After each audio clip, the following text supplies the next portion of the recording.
ದೀಕ್ಷಾ news ವೀಕ್ಷಕರಿಗೆ ನಮಸ್ಕಾರಗಳು. ಶ್ರೀ ಮಾತಾ ದುರ್ಗಾಪರಮೇಶ್ವರಿಯ ಜಾತ್ರೆ ಆಮಂತ್ರಣ ಪತ್ರಿಕೆ ಬಿಡುಗಡೆ. ಹೌದು ವೀಕ್ಷಕರೇ, ಬೆಳಗಾವಿ ಜಿಲ್ಲೆಯ ಬೈಲಹೊಂಗಲ್ ಪಟ್ಟಣದಲ್ಲಿ ಶ್ರೀ ದುರ್ಗಾಪರಮೇಶ್ವರಿ ಅಮ್ಮನವರ ಜಾತ್ರಾ ಆಮಂತ್ರ ಪತ್ರಿಕೆ ಬಿಡುಗಡೆ ಕಾರ್ಯಕ್ರಮ.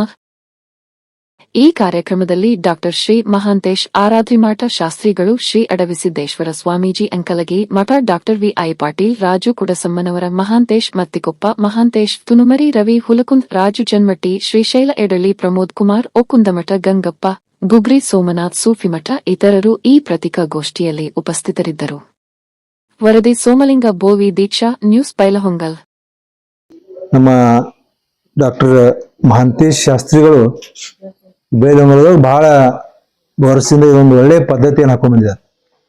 ಧರ್ಮ ಜಾಗೃತಿ ಜೊತೆಗೆ ಕೆಲವೊಂದಷ್ಟು ಕಲ್ಚರಲ್ ಪ್ರೋಗ್ರಾಮ್ಗಳನ್ನ ಬೇರೆ ಬೇರೆ ಟಿವಿ ಇರ್ಬೋದು, ಸಿನಿಮಾ ಅವರೆಲ್ಲ ಕರೆಸಿ ನಮ್ಮ ಜನರಿಗೆ ಆಧ್ಯಾತ್ಮಿಕ ಜೊತೆಗೆ ಒಂದು ಒಳ್ಳೆಯ ಕಾರ್ಯಕ್ರಮ ಕೊಡುವಂತ ವ್ಯವಸ್ಥೆಯನ್ನು ಪ್ರತಿ ವರ್ಷ ಮಾಡ್ಕೊಂಡಿದ್ದಾರೆ. ಅದಕ್ಕೆ ನಮ್ಮ ಇಡೀ ನಾಡಿನ ಎಲ್ಲ ಭಕ್ತರು ಈ ಒಂದು ಜಾತ್ರಾ ಮಹೋತ್ಸವದಲ್ಲಿ ಪಾಲ್ಗೊಂಡು ಎಲ್ಲ ಪೂಜ್ಯರ ಆಶೀರ್ವಾದ ಪಡ್ಕೋಬೇಕು ಮತ್ತು ಈ ಕಲ್ಚರ್ ಪ್ರೋಗ್ರಾಮ್ಗಳಿಗೆ ಸಪೋರ್ಟ್ ಮಾಡಬೇಕು. ಮತ್ತು 27ನೇ ತಾರೀಕಿಗೆ ರಥೋತ್ಸವ ಇರುವುದರಿಂದ ಎಲ್ಲ ಭಕ್ತಾದಿಗಳು ಭಾಗವಹಿಸಿ ದೇವಿ ಆಶೀರ್ವಾದನೆಲ್ಲ ತಗೋಬೇಕು ಅನ್ನುವಂತ ಮನವಿಯನ್ನು ಮಾಡ್ಕೊತೀನಿ. ನಮಸ್ಕಾರ. ನಾಡು ಬೆಳಬಲ ಬೀಡಾಗಿರುವ ಬೈಲಹೊಂಗಲದ ಮಹಾನಗರದೊಳಗಡೆ ಸುಮಾರು 17 ವರ್ಷಗಳಿಂದಲೂ ಕೂಡ ಶ್ರೀಮಾತಾ ಸಂಭ್ರಮ ಇಲ್ಲಿ ಬಹಳಷ್ಟು ಅದ್ಧೂರಿಯಾಗಿ ಆಚರಣೆ ಮಾಡ್ತಿರ್ತಕ್ಕಂಥ ಶಾಂಭವಿಯ ಚರಣದಾಸರಾಗಿರ್ತಕ್ಕಂಥ ಆತ್ಮೀಯ ಸಹೋದರರಾಗಿರ್ತಕ್ಕಂಥ ವೇದಮೂರ್ತಿ ಡಾಕ್ಟರ್ ಮಹಾಂತೇಶ್ ಆರಾಧ್ರಿಮಠರವರು ಈ ಕಾರ್ಯಕ್ರಮವನ್ನು ಸುಮಾರು 17 ವರ್ಷಗಳಿಂದ ಬಹಳಷ್ಟು ವಿಶೇಷವಾಗಿ ಮತ್ತು ವಿಧಾಯಕವಾಗಿ ಕಾರ್ಯಕ್ರಮಗಳನ್ನು ಹಮ್ಮಿಕೊಳ್ತಾ ಬಂದಿದ್ದಾರೆ. ಈ ವರ್ಷ 2026ರಲ್ಲಿ 24ರಿಂದ 27ರವರೆಗೆ ನಡೀತಕ್ಕಂಥ ಈ ಕಾರ್ಯಕ್ರಮ ಬಹಳಷ್ಟು ವಿಶೇಷವಾಗಿ ನೆರವೇರಿಸ್ತಾ ಇದ್ದಾರೆ. ಇದಕ್ಕೆ ಹಲವಾರು ಪರಮ ಪೂಜ್ಯರು ಹಾಗೂ ರಾಜಕೀಯ ಧುರೀಣರು, ಸಾಹಿತಿಗಳು, ಕಲಾವಿದರು ಈ ಕಾರ್ಯಕ್ರಮದಲ್ಲಿ ಪಾಲ್ಗೊಂಡು ಕಾರ್ಯಕ್ರಮವನ್ನು ಬಹಳಷ್ಟು ಅಚ್ಚುಕಟ್ಟತನದಿಂದ ಈ ಕಾರ್ಯಕ್ರಮ ನೆರವೇರಿಸಬೇಕಿರತಕ್ಕಂಥ ಎಲ್ಲ ಸಿದ್ಧತೆಗಳನ್ನ ಜಾತ್ರಾ ಮಹೋತ್ಸವದ ಅಧ್ಯಕ್ಷರು ಹಾಗೂ ಈ ಕಾರ್ಯಕ್ರಮದ ಕೇಂದ್ರ ಬಿಂದು ಆಗಿರುವ ಮಹಾಂತೇಶ್ ಆರಾಧ್ರಿಮಠರವರು ಬಹಳಷ್ಟು ವ್ಯವಸ್ಥಿತವಾಗಿ ಈ ಕಾರ್ಯಕ್ರಮವನ್ನ ನೆರವೇರಿಸ್ತಿದ್ದಾರೆ. ಸುಮಾರು 17 ವರ್ಷಗಳಿಂದಲೂ ಕೂಡ ತಾವೆಲ್ಲರೂ ಈ ಕಾರ್ಯಕ್ರಮವನ್ನ ನೋಡ್ತಾ ಬಂದಿದ್ದೀರ. ಬಹಳಷ್ಟು ವಿಶೇಷವಾಗಿ ಮತ್ತು ವಿಭಿನ್ನವಾಗಿ ಕಾರ್ಯಕ್ರಮವನ್ನ ಆಚರಣೆ ಮಾಡ್ತಿರ್ತಕ್ಕಂಥದ್ದು ತಾವೆಲ್ಲ ಗಮನಿಸಿರ್ತೀರ. ಈ ವರ್ಷ ನಮ್ಮ ದೇಶಕ್ಕೆ ಅನ್ನದತ್ತರಾಗಿರ್ತಕ್ಕಂಥ ರೈತರನ್ನ ಪ್ರಗತಿಪರವಾಗಿ ರೈತರೇನೀಗ ಸಾವಯವ ಕೃಷಿ ಆಗಿರ್ಬೋದು, ಮತ್ತೊಂದು ಬೇರೆ ವಿಶೇಷ ರೀತಿಯಿಂದ ಪ್ರಗತಿಯನ್ನ ಸಾಧಿಸಿರತಕ್ಕಂಥ ರೈತರನ್ನ ಸುತ್ತ ಬೆಳವಳ ನಾಡಿನ ಸುತ್ತ ಹಳ್ಳಿಗಳಲ್ಲಿರ್ತಕ್ಕಂಥ ರೈತರನ್ನ ಗುರುತಿಸಿ ಅವರಿಗೆ ಗೌರವ ಸನ್ಮಾನ ಮಾಡ್ತಿರ್ತಕ್ಕಂಥದ್ದು ಈ ವರ್ಷದ ಕಾರ್ಯಕ್ರಮದ ವಿಶೇಷತೆಯಾಗಿದೆ. ಜೊತೆಗೆ 3 ಜನ ಪೀಠಾಚಾರ್ಯರು ಉಜ್ಜಯಿನಿ, ಕಾಶಿ ಮತ್ತೆ ಶ್ರೀಶೈಲದ ಮಹಾಸನ್ನಿಧಿಯವರು ಇದರಲ್ಲಿ ಭಾಗವಹಿಸ್ತಾ ಇದ್ದಾರೆ. ಅದರ ಜೊತೆಗೇನು ಕೂಡ ಹುಬ್ಬಳ್ಳಿ ಸನ್ನಿಧಿಯವರಾಗಿರ್ಬೋದು, ಆಮೇಲೆ ಸ್ಥಳೀಯವಾಗಿರ್ತಕ್ಕಂಥ 3000 ಮಠದ ಪರಮ ಪೂಜ್ಯ ಪ್ರಭು ನೀಲಕಂಠ ಮಹಾಸ್ವಾಮಿಗಳವರ ಆದಿಯಾಗಿ ಎಲ್ಲ ಪರಮ ಪೂಜ್ಯರು, ಈ ನಾಡಿನ ಹಲವಾರು ಜನ ಪರಮ ಪೂಜ್ಯರು ಈ ಕಾರ್ಯಕ್ರಮದಲ್ಲಿ ಭಾಗವಹಿಸ್ತಿರ್ತಕ್ಕಂಥದ್ದು ಬಹಳಷ್ಟು ವಿಶೇಷವಾಗಿರ್ತಕ್ಕಂಥದ್ದು ಅಂತಕ್ಕಂಥದ್ದನ್ನ ತಿಳಿಸ್ತಾ, ಆಧ್ಯಾತ್ಮಿಕದ ಜೊತೆಗೆ ಪೂಜೆ ಪುನಸ್ಕಾರ ಇವೆಲ್ಲ ಆಚರಣೆ ಜೊತೆಗೇನೆ ನಮ್ಮ ಉತ್ತರ ಕರ್ನಾಟಕದ ಕಲಾವಿದರಿಗೊಂದು ವೇದಿಕೆಯನ್ನ ಕಲ್ಪಿಸಿಕೊಟ್ಟಿರ್ತಕ್ಕಂಥದ್ದು ಹಲವಾರು ವೇದಿಕೆಗಳಿದಾವೆ. ಅದರೊಳಗಡೆ ನಮ್ಮ ಶ್ರೀಮಾತಾ ಜಾತ್ರಾ ಮಹೋತ್ಸವನು ಕೂಡ ಒಂದು ಅದ್ಭುತವಾಗಿರ್ತಕ್ಕಂಥ ವೇದಿಕೆಯನ್ನ ಉತ್ತರ ಕರ್ನಾಟಕದ ಕಲಾವಿದರಿಗೆ ನಿರ್ಮಾಣ ಮಾಡಿಕೊಟ್ಟಿದೆ. ಕಾರಣ ಈಗ ಕಳೆದ 5 ವರ್ಷಗಳಿಂದ ಉತ್ತರ ಕರ್ನಾಟಕದ ಅತಿ ದೊಡ್ಡ ಸಿಂಗಿಂಗ್ ಕಾಂಪಿಟೇಷನ್ ಶಾಂಭವೇಶ್ವರಿ ಅವಾರ್ಡ್ಸ್ ಅಂತೇಳಿ ಶ್ರೀಮಾತಾ ದುರ್ಗಾಪರಮೇಶ್ವರಿಯ ಜಾತ್ರಾ ಮಹೋತ್ಸವದ ನಿಮಿತ್ತವಾಗಿ ಸುಮಾರು 2-3 ತಿಂಗಳಿಂದಲೂ ಕೂಡ ಇದು ನೆರವೇರುತ್ತಿರ್ತದೆ. ಅವತ್ತಿನ ದಿನ ಅಂತಿಮ ಸ್ಪರ್ಧೆಯನ್ನ ಏರ್ಪಡಿಸಿ ಅಲ್ಲಿ ವಿಜೇತರಾದವರಿಗೆ ಬಹುಮಾನ ವಿತರಣೆ ಹಾಗೂ ವರ್ಷಾನು ಕೂಡ ಒಂದೊಂದು ಕ್ಷೇತ್ರದಲ್ಲಿ ಸಾಧನೆಗೈದಿರತಕ್ಕಂಥವ್ರಿಗೆ ಪ್ರಶಸ್ತಿಯನ್ನ ಕೊಡ್ತಿರ್ತಾರೆ. ಈ ವರ್ಷ ಈ ದೇಶಕ್ಕೆ ಸ್ವತಂತ್ರಕ್ಕೆ ಹಾಗೂ ಕಿತ್ತೂರು ನಾಡಿನ ಉಳಿವಿಗಾಗಿ ತನ್ನನ್ನು ತಾನು ಸಮರ್ಪಣೆ ಮಾಡಿಕೊಂಡಿರ್ತಕ್ಕಂಥ ಕ್ರಾಂತಿವೀರ ಸಂಗೊಳ್ಳಿ ರಾಯಣ್ಣನ ಅಭಿಮಾನಿ ಬಳಗದ ಅಧ್ಯಕ್ಷರಾಗಿರುವ ಸುರೇಶ್ ಗೋಕಾಕ್ ಅವರಿಗೆ ಈ ಸಾರಿ ಈ ಪ್ರಶಸ್ತಿಯನ್ನ ಕೊಡಮಾಡ್ತಿರ್ತಕ್ಕಂಥದ್ದು ಬಹಳಷ್ಟು ಹರ್ಷದ ಸಂಗತಿ ಅಂತಕ್ಕಂಥ ಮಾತು ವ್ಯಕ್ತಪಡಿಸ್ತಾ, ಹಿಂಗೆ ಹಲವಾರು ಕಾರ್ಯಕ್ರಮಗಳು, ಪ್ರಶಸ್ತಿ ಪ್ರದಾನ, ಗೌರವ ಸನ್ಮಾನ, ತಾರಾ ಮೆರುಗು, ಆಧ್ಯಾತ್ಮಿಕದ ಅನುಭವದ ಕಾರ್ಯಕ್ರಮಗಳು, ಜೊತೆಗೇನೆ ಪೂಜೆ ಪುನಸ್ಕಾರ, ಅಮ್ಮನವರಿಗೆ ಒಂದೊಂದು ದಿನ ಒಂದೊಂದು ತರದ ಪುಷ್ಪಾಲಂಕಾರ ಆಗಿರ್ಬೋದು, ಹಣ್ಣಿನ ಅಲಂಕಾರ, ಬೆಣ್ಣೆ ಅಲಂಕಾರ, ಕುಂಕುಮ ಅಲಂಕಾರ, ಹಿಂಗೆ ಹಲವಾರು ಕಾರ್ಯಕ್ರಮಗಳನ್ನು ಕೂಡ ಶ್ರೀಮಾತಾ ದುರ್ಗಾ ಪರಮೇಶ್ವರಿಯ ಮೂರ್ತಿಗೆ ನೆರವೇರುತ್ತಾ ಇರ್ತದೆ. ಅದರ ಜೊತೆ ಹಲವಾರು ಈ ಸರಿ ವಿಶೇಷವಾಗಿ ಅಂತಂತಂದ್ರೆ ಗಿರಿಜಾ ಕಲ್ಯಾಣವನ್ನ ಹಮ್ಮಿಕೊಂಡಿರ್ತಕ್ಕಂಥದ್ದು ಬಹಳಷ್ಟು ವಿಶೇಷವಾಗಿದೆ. ಹಿಂಗೆ ಒಟ್ಟ 17 ವರ್ಷಗಳಿಂದನೂ ಕೂಡ ವರ್ಷನೂ ಕೂಡ ಒಂದೊಂದು ವಿಶೇಷ ಕಾರ್ಯಕ್ರಮವನ್ನ ವೇದಮೂರ್ತಿ ಡಾಕ್ಟರ್ ಮಹಾಂತೇಶ್ ಆರಾಧ್ಯ ಮಠರವರು ಹಮ್ಮಿಕೊಳ್ತಾ ಬಂದಿದ್ದಾರೆ. ಇದರೆಲ್ಲದರ ಉದ್ದೇಶ ಏನು ಅಂತಂದ್ರೆ ಈ ಭಾಗದೊಳಗಡೆ ಆಧ್ಯಾತ್ಮಿಕತೆ ಮತ್ತಷ್ಟು ಬೆಳವಣಿಗೆ ಆಗ್ಬೇಕು, ಜನರೆಲ್ಲರೂ ಜಾಗೃತಿ ಆಗ್ಬೇಕು, ಧರ್ಮದೊಂದಿಗೆ ಇರಬೇಕು, ಆಧ್ಯಾತ್ಮಿಕವಾಗಿ ತಾವೆಲ್ಲರ ಬದುಕನ್ನ ಕಟ್ಟಿಕೊಳ್ಬೇಕು ಅನ್ನೋದ್ರ ಜೊತೆಗೇನೆ ಹಲವಾರು ತಾರಮೆರುಗಿನ ಕಾರ್ಯಕ್ರಮಗಳನ್ನು ಕೂಡ ಈ ಸಾರಿ ಹಮ್ಮಿಕೊಂಡಿದ್ದಾರೆ. ಹೀಗಾಗಿ ಎಲ್ಲ ಶ್ರೀ ಜಾತ್ರಾ ಮಹೋತ್ಸವಕ್ಕೆ ತಾವೆಲ್ಲರೂ ಕೂಡ ಭಾಗವಹಿಸಿ ಕಾರ್ಯಕ್ರಮವನ್ನ ಯಶಸ್ವಿ ಮಾಡಬೇಕು. ಸರ್ವರು ಕೂಡ ತನುಮನ ಧನದಿಂದ ಸೇವೆ ಸಲ್ಲಿಸಿ ದೇವಿಯ ಕೃಪೆಗೆ ಪಾತ್ರರಾಗಬೇಕು ಅಂತ ಈ ಮೂಲಕ ನಮ್ಮಲ್ಲಿ ಸೂಚಿಸಲಿಕ್ಕೆ ಇಚ್ಛಿಸ್ತೀನಿ. ಬೈಲೊಂಗಲ್ ಬಸವನಗರದಲ್ಲಿರುವಂಥ ಶ್ರೀಮಾತಾ ದುರ್ಗಾ ಪರಮೇಶ್ವರಿ ಅಮ್ಮನವರ 17ನೇ ವರ್ಷದ ಈ ಜಾತ್ರಾ ಮಹೋತ್ಸವ ಇದೇ ದಿನಾಂಕ 24/3/2026ರಿಂದ 27/3/2026ರವರೆಗೆ 4 ದಿನಗಳ ಪರ್ಯಂತರ ಬಹಳಷ್ಟು ವಿಜೃಂಭಣೆಯಿಂದ ಈ ಕಾರ್ಯಕ್ರಮ ಜರುಗತಕ್ಕಂಥದ್ದು. 24ನೇ ತಾರೀಕು ಬೆಳಗ್ಗೆ ಅಮ್ಮನವರಿಗೆ ವಿಶೇಷವಾಗಿರುವಂಥ ಪೂಜೆ ಅನುಷ್ಠಾನಗಳು, ಅದರ ಜೊತೆಗೆ ದುರ್ಗಾ ಸಪ್ತಸತಿ ಪಾರಾಯಣ ಇತ್ಯಾದಿ ಪೂಜೆಗಳು ನಡೀತಕ್ಕಂಥದ್ದು.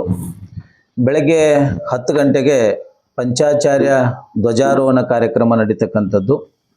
ಸಾಯಂಕಾಲ 6 ಗಂಟೆಗೆ ಧರ್ಮಸಭೆ ಹಾಗೂ ಜಾತ್ರಾ ಮಹೋತ್ಸವದ ಒಂದು ಉದ್ಘಾಟನಾ ಸಮಾರಂಭ.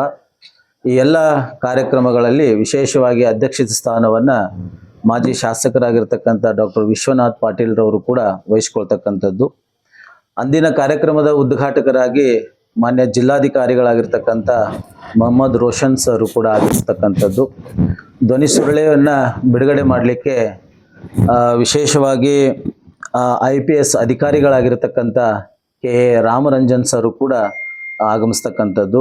ಇನ್ನು ಪುಸ್ತಕದ ಬಿಡುಗಡೆಯನ್ನು ಮಾಡಬೇಕನ್ನುವಂಥ ಉದ್ದೇಶವನ್ನು ಇಟ್ಕೊಂಡು ಪುಸ್ತಕದ ಬಿಡುಗಡೆಗಾಗಿ ಗೋಕಾಕದ DCC ಬ್ಯಾಂಕಿನ ನಿರ್ದೇಶಕರು ಹಾಗೂ ಕಾಂಗ್ರೆಸ್ ಮುಖಂಡರಾಗಿರ್ತಕ್ಕಂಥ ರಾಹುಲ್ ಜಾರಕಿಹೊಳಿ ಕೂಡ ಆಗಮಿಸ್ತಕ್ಕಂಥದ್ದಾಗ್ತದೆ.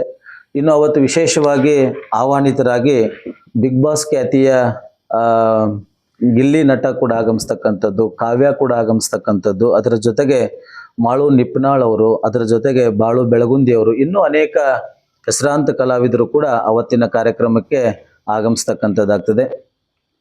ಇನ್ನು 25/3/2026ರಂದು ಬೆಳಗ್ಗೆ ಅಮ್ಮನವರಿಗೆ ಲಲಿತ ಸಹಸ್ರ ಪಾರಾಯಣ ಮತ್ತು ನಾನಾ ವಿಧದ ಅಲಂಕಾರಗಳನ್ನು ಮಾಡ್ತಕ್ಕಂಥದ್ದು. ಅವತ್ತು ಸಂಜೆ 4 ಗಂಟೆಗೆ ಹುಕ್ಕೇರಿಯ ಚಂದ್ರಶೇಖರ ಶಿವಾಚಾರ್ಯ ಮಹಾಸ್ವಾಮೀಜಿಯವರ ಸಾನ್ನಿಧ್ಯದೊಳಗೆ ನಮ್ಮ ಭಾಗದೊಳಗೆ ಬಹಳಷ್ಟು ಬಡ ಕುಟುಂಬಗಳಿಗೆ ಕಲ್ಯಾಣ ಮಹೋತ್ಸವದ ಅನುಕೂಲಕ್ಕಾಗಿ, ಅಂದರೆ ಗಿರಿಜಾ ಕಲ್ಯಾಣ ಮಹೋತ್ಸವವನ್ನು 4 ಗಂಟೆಗೆ ಅವತ್ತು ಇಟ್ಕೊಂಡಿರ್ತಕ್ಕಂಥದ್ದು. ಸಾಯಂಕಾಲ ಮತ್ತೆ 7 ಗಂಟೆಗೆ ಧರ್ಮಸಭೆ ಮತ್ತು ವಿಶೇಷವಾಗಿರುವಂಥದ್ದು ಕಾರ್ಯಕ್ರಮಗಳನ್ನು ಇಟ್ಕೊಂಡಿರ್ತಕ್ಕಂಥದ್ದು. ಈ ಕಾರ್ಯಕ್ರಮದ ಅಧ್ಯಕ್ಷತೆಯನ್ನು ಮಾನ್ಯ ಸರ್ವೋತ್ತಮ್ ಜಾರಕಿಹೊಳಿ ಅವರು ಕೂಡ ಅಧ್ಯಕ್ಷತೆಯನ್ನು ವಹಿಸ್ತಕ್ಕಂಥದ್ದು. ಅವತ್ತು ವಿಶೇಷವಾಗಿ ದಿಕ್ಸೂಚಿ ಭಾಷಣವನ್ನು ಮಾಡಲಿಕ್ಕೆ ನಮ್ಮ ಪ್ರಮೋದ್ ಮುತಾಲಿಕ್ ಜಿ ಅವರು ಆಗಮಿಸ್ತಕ್ಕಂಥದ್ದು. ಅದರ ಜೊತೆಗೆ ಇನ್ನೂ ಅನೇಕ ಮುಖ್ಯ ಅತಿಥಿಗಳು ಮಠಾಧೀಶರು ಕೂಡ ಆಗಮಿಸ್ತಕ್ಕಂಥದ್ದು. ಅದರ ಜೊತೆಗೆ ಅವತ್ತಿನ ವಿಶೇಷ ಕಾರ್ಯಕ್ರಮದ ಆಹ್ವಾನಿತರಾಗಿ ನಮ್ಮ ಖ್ಯಾತ ಹಿನ್ನೆಲೆ ಗಾಯಕರಾಗಿರ್ತಕ್ಕಂಥ ಹೇಮಂತ್ ಅವರ ತಂಡ, ಅದರ ಜೊತೆಗೆ ನಟರಾಗಿರ್ತಕ್ಕಂಥ ವಿನಯ್ ರಾಜ್ಕುಮಾರ್ ಅವರು, ಅದರ ಜೊತೆಗೆ ಕರ್ಣ ಧಾರಾವಾಹಿ ನಟರಾಗಿರ್ತಕ್ಕಂಥ ಕಿರಣ್ ರಾಜ್ ಅವರು, ಬಿಗ್ ಬಾಸ್ ಖ್ಯಾತಿಯ ಡಾಗ್ ಸತೀಶ್ ಅವರು, ಹಾಗೂ ಇನ್ನೂ ಅನೇಕ ಉತ್ತರ ಕರ್ನಾಟಕದ ಜಾನಪದ ಕಲಾವಿದರು ಕೂಡ ಆಗಮಿಸ್ತಕ್ಕಂಥದ್ದು. ವಿಶೇಷವಾಗಿ ಗೌಡಿಗೆರೆಯ ಬಸಪ್ಪನವರು ಕೂಡ ಅವತ್ತಿನ ದಿನ ಅಮ್ಮನವರ ಸಾನ್ನಿಧ್ಯದೊಳಗೆ ಬರ್ತಕ್ಕಂಥದ್ದು ಕೂಡ ಒಂದು ವಿಶೇಷವಾಗಿರುವಂಥದ್ದು. ಇನ್ನು 26/3/2026ರಂದು ಬೆಳಗ್ಗೆ 6 ಗಂಟೆಗೆ ಅಮ್ಮನವರಿಗೆ ಏಕಾದಶ ರುದ್ರಪಾರಾಯಣ ಪೂಜೆ ಅನುಷ್ಠಾನಗಳು ಜರುಗತಕ್ಕಂಥದ್ದು. ಸಂಜೆ 4 ಗಂಟೆಗೆ ಬೈಲೊಂಗಲ 3000 ಮಠದಿಂದ ಹುಬ್ಬಳ್ಳಿಯ ಜಗದ್ಗುರುಗಳಾಗಿರ್ತಕ್ಕಂಥ ಗುರುಸಿದ್ಧ ರಾಜಯೋಗೇಂದ್ರ ಮಹಾಸ್ವಾಮೀಜಿಯವರ ಸಾರೋಟ ಉತ್ಸವ ಹಾಗೂ ಅಮ್ಮನವರ ಮೂರ್ತಿ ಉತ್ಸವವನ್ನು ಬೈಲಹೊಂಗಲ 3000 ಮಠದಿಂದ ಪ್ರಾರಂಭವಾಗಿ ದೇವಸ್ಥಾನವನ್ನು ತಲುಪ್ತಕ್ಕಂಥ ಒಂದು ಕಾರ್ಯಕ್ರಮ. ಆ ಕಾರ್ಯಕ್ರಮದ ಸಂಜೆ 7 ಗಂಟೆಗೆ ಧರ್ಮಸಭೆ ಹಾಗೂ ಶಾಂಭವಿ ಶ್ರೀ ಪ್ರಶಸ್ತಿ ಪ್ರದಾನ ಸಮಾರಂಭ ಕಾರ್ಯಕ್ರಮವನ್ನು ಇಟ್ಕೊಂಡಿರ್ತಕ್ಕಂಥದ್ದು. ಈ ಕಾರ್ಯಕ್ರಮದ ಉದ್ಘಾಟಕರಾಗಿ ಸನತ್ ಜಾರಕಿಹೊಳಿ ಅವರು ಕೂಡ ಆಗಮಿಸ್ತಕ್ಕಂಥದ್ದು. ಮತ್ತೆ ವಿಶೇಷ ದಿಕ್ಸೂಚಿ ಭಾಷಣಕಾರರಾಗಿ ಆಗಮಿಸ್ತಕ್ಕಂಥ ಕುಮಾರಿ ಹಾರಿಕಾ ಮಂಜುನಾಥ್ ಅವರು ಕೂಡ ಆ ಒಂದು ಕಾರ್ಯಕ್ರಮಕ್ಕೆ ಮುಖ್ಯ ಭಾಷಣಕಾರರಾಗಿ ಆಗಮಿಸ್ತಕ್ಕಂಥದ್ದು. 2026ರ ಶಾಂಭವಿ ಶ್ರೀ ಪ್ರಶಸ್ತಿಯನ್ನ ಸಮಾಜ ಸೇವಕರಾಗಿರ್ತಕ್ಕಂಥ ಹುಬ್ಬಳ್ಳಿಯ ಕ್ರಾಂತಿವೀರ ಸಂಗೊಳ್ಳಿ ರಾಯಣ್ಣನ ಒಂದು ಅಭಿಮಾನಿ ಬಳಗದವರ ಅಧ್ಯಕ್ಷರಾಗಿರ್ತಕ್ಕಂಥ ಸುರೇಶ್ ಗೋಕಾಕ್ ಅವರಿಗೆ ಈ ವರ್ಷದ ಶಾಂಭವಿ ಶ್ರೀ ಪ್ರಶಸ್ತಿಯನ್ನ ಕೊಡಮಾಡ್ತಕ್ಕಂಥದ್ದು. ಆ ಕಾರ್ಯಕ್ರಮದ ದಿವ್ಯ ಸಾನ್ನಿಧ್ಯವನ್ನ ಹುಬ್ಬಳ್ಳಿಯ ಜಗದ್ಗುರುಗಳು, ಅದರ ಜೊತೆಗೆ ಕಟ್ಕೋಳ ಎಂ ಚಂದ್ರಿಗೆ ಪರಮ ಪೂಜ್ಯರು ಕೂಡ ಆ ಸಾನ್ನಿಧ್ಯವನ್ನು ವಹಿಸಲಿದ್ದಾರೆ. ವಿಶೇಷ ಆಹ್ವಾನಿತರಾಗಿ ಅವತ್ತಿನ ಕಾರ್ಯಕ್ರಮಕ್ಕೆ ಖ್ಯಾತ ಚಲನಚಿತ್ರ ನಟರಾಗಿರ್ತಕ್ಕಂಥ ಸೋನಲ್ ಮತ್ತು ತರುಣ್ ಸುಧೀರ್ ಅವರು, ಅದರ ಜೊತೆಗೆ ಚಲನಚಿತ್ರ ನಟಿಯಾಗಿರ್ತಕ್ಕಂಥ ಮೇಘಾ ಶೆಟ್ಟಿ ಅವರು, ಉತ್ತರ ಕರ್ನಾಟಕದ ಜಾನಪದ ಕಲಾವಿದರಾಗಿರ್ತಕ್ಕಂಥ ಮ್ಯೂಸಿಕ್ ಮೈಲಾರಿ ಅವರು, ವೀರು ಜಮಖಂಡಿ ಅವರು, ಇನ್ನೂ ಅನೇಕ ಉತ್ತರ ಕರ್ನಾಟಕ ಕಲಾವಿದರು ಕೂಡ ಆ ಕಾರ್ಯಕ್ರಮದಲ್ಲಿ ಹಾಜರಿರ್ತಾರೆ. ಇನ್ನು 27ನೇ ತಾರೀಕು 27/3/2026 ಬೆಳಗ್ಗೆ ಅಮ್ಮನವರಿಗೆ ಉಡಿ ತುಂಬುವಂಥ ಕಾರ್ಯಕ್ರಮ, ಮಹಿಳೆಯರಿಂದ ಕುಂಕುಮಾರ್ಚನೆ ಕಾರ್ಯಕ್ರಮವನ್ನು ಇಟ್ಕೊಂಡಿರ್ತಕ್ಕಂಥದ್ದು. ಅವತ್ತು ಸಂಜೆ 5 ಗಂಟೆ 15 ನಿಮಿಷಕ್ಕೆ ಅಮ್ಮನವರ ರಥೋತ್ಸವ ಕಾರ್ಯಕ್ರಮ ಬಹಳಷ್ಟು ವಿಜೃಂಭಣೆಯಿಂದ ಜರುಗತಕ್ಕಂಥದ್ದು. 3 ಮಂದಿ ಜಗದ್ಗುರುಗಳು, ಒಂದು ಉಜ್ಜಯಿನಿ, ಇನ್ನೊಂದು ಶ್ರೀಶೈಲ, ಮತ್ತೊಂದು ಕಾಶಿ, 3 ಮಂದಿ ಜಗದ್ಗುರುಗಳ ಸಾನ್ನಿಧ್ಯದೊಳಗೆ ರಥೋತ್ಸವ ಜರುಗತಕ್ಕಂಥದ್ದು. ಸಂಜೆ 7 ಗಂಟೆಗೆ ನಮ್ಮ ಉತ್ತರ ಕರ್ನಾಟಕದ ಪ್ರಗತಿಪರ ರೈತರಿಗೆ ವಿಶೇಷವಾಗಿ ಅವರಿಗೆ ಕಾಯಕ ಸೇವಾ ರತ್ನ ಅನ್ನುವಂಥ ಪ್ರಶಸ್ತಿಯನ್ನು ಸುಮಾರು 36 ಹಳ್ಳಿಗಳಿಂದ ಒಂದು ಹಳ್ಳಿಯೊಳಗೆ ಇಬ್ಬಿಬ್ಬರ ರೈತರನ್ನ ಆಯ್ಕೆ ಮಾಡಿಕೊಂಡು ಅವರಿಗೆ ಕಾಯಕ ಸೇವಾ ರತ್ನ ಪ್ರಶಸ್ತಿಯನ್ನು ಕೊಡಮಾಡ್ತಕ್ಕಂಥದ್ದು.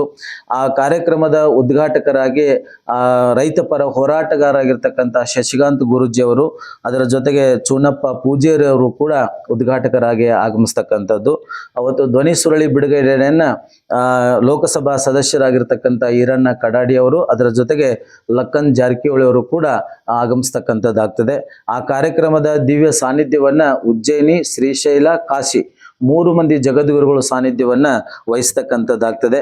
ಸಂಜೆ ರಾತ್ರಿ ವಿಶೇಷ ಕಾರ್ಯಕ್ರಮ ಏನು ಅಂತಂದ್ರೆ, ನಮ್ಮ ಉತ್ತರ ಕರ್ನಾಟಕದ ಗ್ರ್ಯಾಂಡ್ ಫಿನಾಲೆ, ಅದರಲ್ಲಿಯೂ ಕೂಡ ಸೀಸನ್ 5ರ ಒಂದು ಗ್ರ್ಯಾಂಡ್ ಫಿನಾಲೆ ಕಾರ್ಯಕ್ರಮ ಆಗ್ತಕ್ಕಂಥದ್ದು. ಆ ಕಾರ್ಯಕ್ರಮಕ್ಕೆ ಬಿಗ್ ಬಾಸ್ ಖ್ಯಾತಿಯ ರಕ್ಷಿತಾ ಶೆಟ್ಟಿ, ಅದರ ಜೊತೆಗೆ ನಮ್ಮ ಉತ್ತರ ಕರ್ನಾಟಕದ ಜಾನಪದ ಎಲ್ಲ ಕಲಾವಿದರು ಕೂಡ ಆ ಕಾರ್ಯಕ್ರಮಕ್ಕೆ ಬರ್ತಾ ಇದ್ದಾರೆ. ಇವು 4 ದಿನಗಳ ನಡೀತಕ್ಕಂಥ ವಿಶೇಷ ಕಾರ್ಯಕ್ರಮಕ್ಕೆ ಬೈಲಹೊಂಗಲ ನಾಡಿನ ಸಮಸ್ತ ಸದ್ಭಕ್ತರು ಹಾಗೂ ಸುತ್ತಮುತ್ತಲಿನ ಗ್ರಾಮದ ಸಮಸ್ತ ಸದ್ಭಕ್ತರು ಕೂಡ ಈ 4 ದಿನ ಕಾರ್ಯಕ್ರಮಕ್ಕೆ ಬಂದು ತಾಯಿಯ ಆಶೀರ್ವಾದ ಮತ್ತು ದರ್ಶನ ಭಾಗ್ಯವನ್ನು ಪಡೆದುಕೊಂಡು ನಿತ್ಯವೂ ಕೂಡ ಪ್ರಸಾದ, ಅನ್ನ ಪ್ರಸಾದದ ವ್ಯವಸ್ಥೆಯೂ ಕೂಡ ಇರ್ತದೆ. ತಾವೆಲ್ಲರೂ ಕೂಡ ಬಂದು ಈ ಕಾರ್ಯಕ್ರಮವನ್ನ ಯಶಸ್ವಿ ಮಾಡಿಕೊಡ್ಬೇಕು.